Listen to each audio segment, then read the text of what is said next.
Сәлем достар. Бүгін мен сіздерге сайтты қалай құрамыз. Білесіздер, сайттар өте танымал әлемде. Барлық кәсіпкерлер дейік, қазіргі заманның талабы барлығы компьютер мен адамның арасындағы веб технологияға байланысты.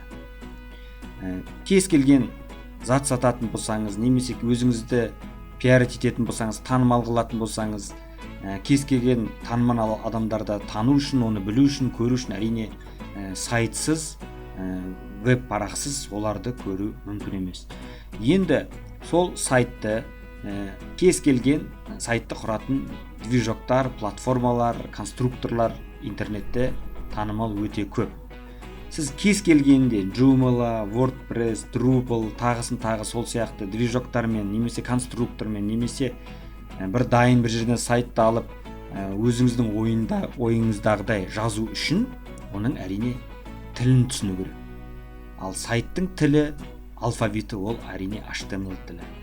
Осы HTML тілін мен өзім 10 жылдан бері веб-разработка саласында жұмыс істеп келемін.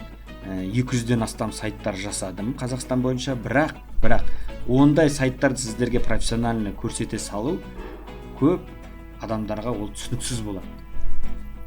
Кез келген жерге, мына жерге мынандай қой десем, оны сіздер қоя алмайсыздар, мүмкін емес. Оған тәжірибе керек, оған опыт керек, оған көп жұмыс істеу керек. Сондықтан ең соның барлығы қарапайым тілі ол HTML тілі. HTML тілін жақсы меңгеріп алсаңыздар, ойыңыздағы нәрселерді, көп нәрселерді, біреулердің айтады ғой, программистердің чужие коды дейді, біреулердің тілдерін, біреулердің жазған программистердің, басқа мемлекеттің, басқа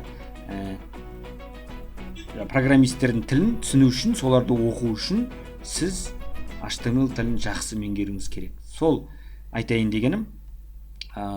Енді біздің алғашқы сабақ вообще сайтты қалай құрамыз, веб парақшаны қалай бастаймыз. Мен осы туралы сіздерге қысқаша айтып кетейін бүгінгі тақырыбында. Алдағы уақыттарда әрине бұл үлкен ауқымды тақырып болғаннан кейін қолымнан келгенше сіздерге көп құпияларды, өзімнің білетін тәжірибемдегі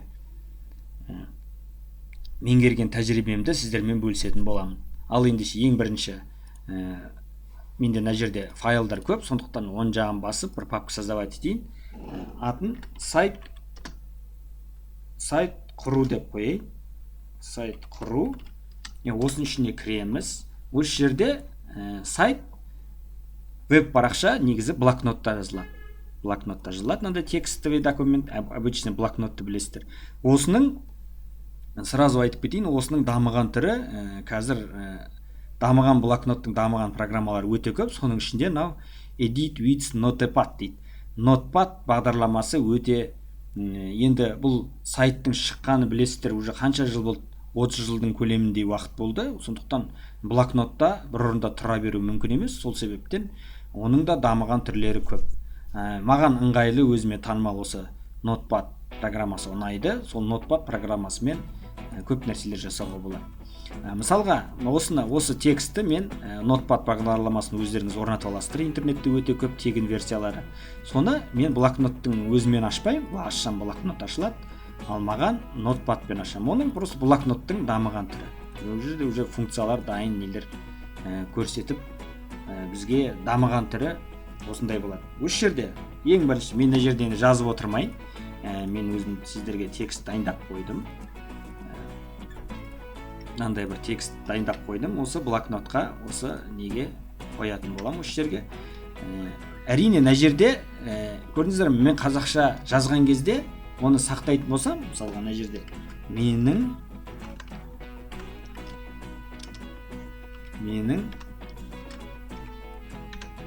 қазақша неге жазылмай жатыр?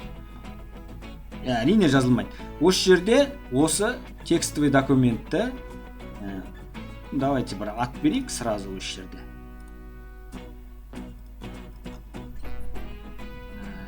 F2 басам. Сайт деп қоя салайық атын. Осыны блокнотпен ашамын. Мен жаба салайын. Осы жерге вставить етем. Осы жерде мынандай кодировка бар. Біздің қазақ тілді шетелдің программалары өте түсінбейді. Әр мемлекеттің, әр континенттің өзінің кодировкалары бар. Біздің Қазақстандікі UTF-8-ге жатады, сондықтан мына жерде кодировка ANSI деген бізге келмейді, сондықтан сразу преобразовать UTF без бом дегенді алсаңыз болады, или мынаны алсаңыз болады. Без бом деген осыны таңдайық. Көп танымал қазақстандық блогерлердің айтуы бойынша қазақстандық ресейлік сайт құрастырушы разработчиктер дегенсі осы без бомды таныды. Алғашқы мысалы көрдіңіздер, қазақша жазылып жатыр. Менің алғашқы сайтым. Мен программист. Или мен сайт жасауды үйреніп жатырмын деп жазайын. Осы жерде. Енді осыны қалай сақтаймыз? Оны былай сақтайсыздар. Енді менде мына жерде көріп отырсыздар блокнот. Сайт құрудың ішінде менде блокнотқа жаздым ішіне. Осыны енді бүйтесіздер. Файл, сохранить как. Осы сайт құру деген папканың ішінде менде сайт тұр. Енді осыны сайт.html деп жазасыздар. Өйткені біз HTML тілін үйреніп жатырмыз. HTML тілін жазасыздар, жабамыз. Енді менің осындай көрдіңіздер, браузер түрінде менде по умолчанию Firefox орнатылып тұр. Сіздерде Google Chrome болса, Google Chrome'ның значок тұрады. Осындай веб парақшаға айналып кетті. Мынау бізге енді керек емес, өшіріп тастауымызға болады. Оны біз оң жағын басып, открыть с помощью десеміз, кодымыз осылай пайда бола береді. Ал өзін тексеретін болсақ, 2 рет шертеміз. Міне, мен сайт жасауды үйреніп жатырмын. Міне, жатырмын. Мына жерде жатырмын емес, жатырмын деп қояйын. Жатырмын. Міне, осылай сақтап қояйық. Өзгерттім. Мен мына жерге обновление басам. Міне, осылай текстіміз өзгереді екен. Көрдіңіздер, біз алғашқы веб парақшамызды құрдық. Әрине бұл жерде біз еш нәрсе жасаған жоқпыз. Біз жалпы қалай құру керек екенін сіздерге мен көрсетіп жатырмын. Енді біраз жұмыс жасайық. Мен сайт жасауды үйреніп жатырмын. Мына жерде менің алғашқы сайтым title дейді. Title. Жалпы программаны үйреніп алайық. HTML деген ол тіл. Бұл программаның басы болады және соңы болады. Кез келген HTML парақшаны, веб парақшаны құрған кезде бізде HTML басы болады және соңы міндетті түрде болу керек. Ол болмаса бізде қате болады код. Нәтижесі дұрыс шықпайды. Сондықтан мына программаның ерекшелігі ноутпадтың көріп тұрсыздар, қызыл болатын жерде қызыл, көк болатын жерде көк, жай тексттерді қарамен барлығын әдемі көрсетіп тұрады. Қате жіберген жағдайда тауып алу мүмкіндігі жай блокнотқа қарағанда жеңілірек. Енді title менің алғашқы сайтым. Бұл енді қызықты қараңыздар. Көп бағдарламашылар осы нәрсені ескермейді. Келешекте сіздер сайтты құрып болғаннан кейін сайтыңыз бар дейік, сайтыңызды толық жаздық. Біреулер өзі жасады, біреулер 1 миллион теңгеге тапсырыс беріп жасатты, бірақ сіздің сайтыңызды ешкім таппайды. Сіздің кілттік сөздер арқылы ешкім таппайды. Міне title ол өте маңызды тегтердің бірі. Бұл жерде менің алғашқы сайтым дегенді қарап отырсаңыздар, менің алғашқы сайтым деген, мына жоғарыда қарап отырсаңыздар, менің алғашқы сайтым деген менің веб парақшамның тақырыбы осы жерге жазылып тұр. Енді бұны түсіндірейін. Қараңыздар, мен кез келген Google-да ашайын. Профессиональный сайт дейін мысалға. Профессиональный сайт деп жазайын. Мысалға, қараңыз, чем отличается обычный сайт от профессионального дейді. Енді үстіне басып Google-дан қарайтын болсам, соның тақырыпшасын қарасаңыздар, чем отличается, үстіне курсорды апарсаңыздар, шығады. Көрдіңіздер ме? Web Studio Legos KZ деген сайттың ішінде, бірақ тақырыпшасы осындай. Неге ол бірінші орынға шығып тұр? Орыстарда қаншама профессиональный сайт туралы, міне 296 миллион результат бар. Соның ішінде именно неге осы сайт бірінші орынға шығып тұр? Өйткені ол SEO оптимизация деген тақырыпқа өте пайдалы, өте ұқыпты, дұрыс пайдаланып отыр. Контент текстін. Енді ол туралы әрине үлкен сабақ, ауқымды сабақ, ол да SEO оптимизация деген раскрутка жасау сіздің сайтыңызға кілттік сөздер арқылы. Ол туралы келешекте жақсы сабақтар болатын болады. Ол туралы түсіретін боламыз, түсіндіретін боламыз, бірақ әзірге бізге бұл тайтлдың маңызы не екенін айтып кетпекшімін. ол әрине head дейді, голова. Сайттың басы, басы, мынау соңы. Андай решетка, кері слэш несін қоятын болсаңыз, кез келген қарап отырсаңыз, HTML кері слэш ол жабылды.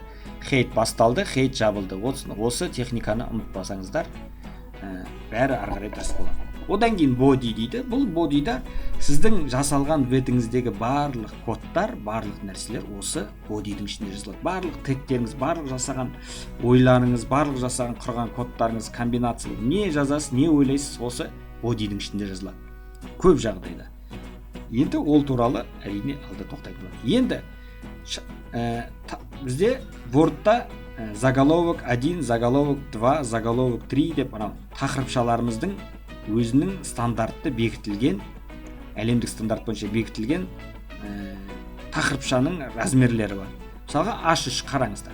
Мен мына жерге H3 емес, H1 деймін мысалға. H1 бұл заголовок первый уровень дейді. Бұл өте үлкендеу болады тақырыбымыз. Біз енді нәтижесін көрейік. Қазір үлкейтсем, көрдіңіздер, мен де үлкейді.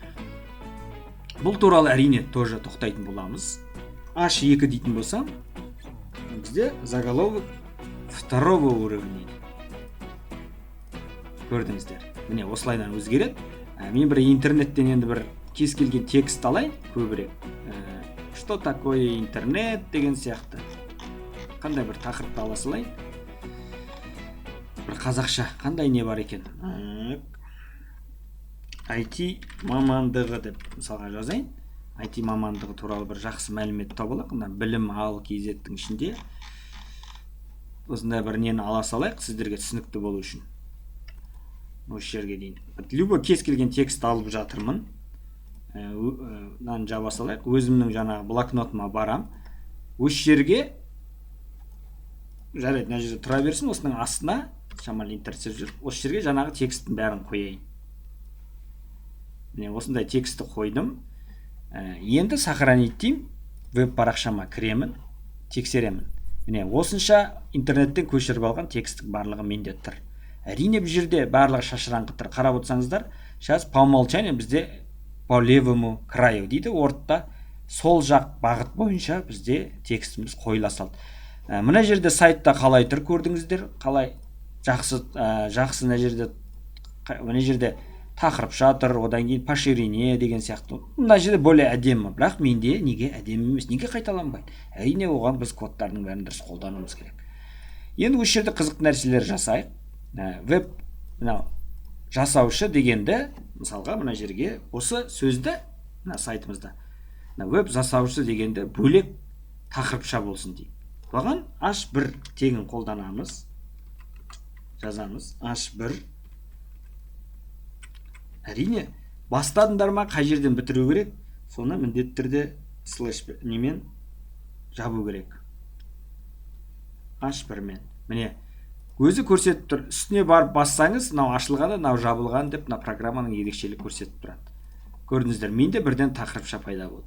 Енді бұл жерде көп нәрселер. Егер осы тақырыпша менде центрде тұрсын десек, мен мына жерге жазамын. Сыртына. Немесе ішіне.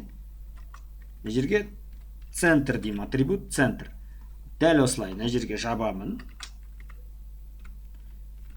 Центр деп жабамын. Міне жабылды. Сақтаймын. Енді тексеремін. Веб жасаушы деген бізде орталықтан болу керек. Көрдіңіздер, барлығы орталыққа тұр. Міне.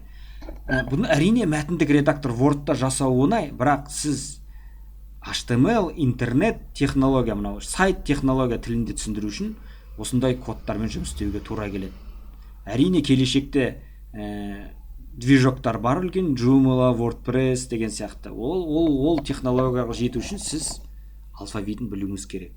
Ол алфавитсіз ұзаққа ойыңыздағыдай профессиональный дейді, кәсіби сайттарды жасау мүмкін емес. Сондықтан сіз әр осы жасалып отқан нәрсені түсініп, біліп, тәжірибеден өткізсеңіз, сіз кез келген қиындықтан шығып кетуге мүмкіндік болады.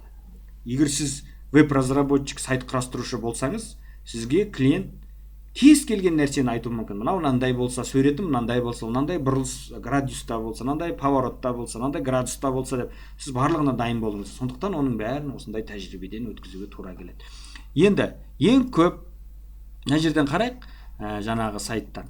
Мысалға мынада ең көп дегеннен сұранысқа ие дегеннен кейін осы жерден абзацта тұр. Оны қалай қоямыз? Сұранысқа ие. Міне осы жерге дейін онда абзац қоямыз. Мына жерге П деген абзац, HTML тілінде П деп аталады. Осы П-ға кіреміз. П-ға қоямыз, слэшті жабамыз. Енді тексерейік. Осы біздің тақырыбымыз астындағыдай абзацтан болды ма? Міне, көрдіңіздер. Міне, осындай қызықты нәрселерді жасауға болады. Міне, енді осы жерде абзацқа қойдым, көрдіңіздер, бәрі дұрыс. Енді мысалға мен IT индустрияға қатысты деген сөзді мысалға мен жирный қылғым келеді. Сол жерді қарпін қалындатқым келеді. Ол үшін барамыз, Б дейді, bold деген нені білдіреді. Мына жерден соны жабамыз. Қатысты деген жерден жабамыз. Слэшті нені қоямыз, обратно слэшті Б басамыз и тексереміз. Менде IT индустрияға қатысты жирный болды. Егер Б емес I дейді, италик дейді, курсивпен қойғым келсе, онда мен курсивпен болады екен, көрдіңіздер. Егер екеуін де қолданғыңыз келсе, онда әрине қасына тағы тура жазуға тура келеді. Әрине болады. Б дейміз, курсивте бізде жирный да болсын дейтін болсақ, басамыз, Б-ні басамыз, жабамыз, енді обновление жасаймыз. Міне, бізде курсивта жирный да болды. Енді кішігірім түсініп қалдыңыздар деп ойлаймын. Мынау біздің жас маман студенттеріміз, жас енді алғашқы сайтты жасап, осы веб бағдарламашы боламын дейтін жас сайттың не екенін түсінбей жүрген мамандар болатын болса, әрине осы сабақ біраз пайдасы тиді деп ойлаймын сіздерге. Әрине бұнымен тоқтамаймыз. Мен енді Құдай қаласа осы алдағы уақытта осындай сайт технологиясына байланысты өте көп видеолар түсіретін болам. Егер осы видео сізге ұнаса, лайк басып кетіңіздер. Ойларыңыз, сұрақтарыңыз болса комментарийға жазып кетіңіздер. Ең бастысы каналға тіркелмесеңіздер, осындай қызықты сабақтарды адам бастап ияға дейін барлығын көп сайтқа байланысты осындай видеоларды жіберіп алмаймын десеңіз, каналымызға тіркеліп кетуді ұмытпаңыздар. Осымен бүгінге сабақ аяқталды ағайын. Келесі осындай қызықты сабақтарда кездескенше сау саламатта болайық.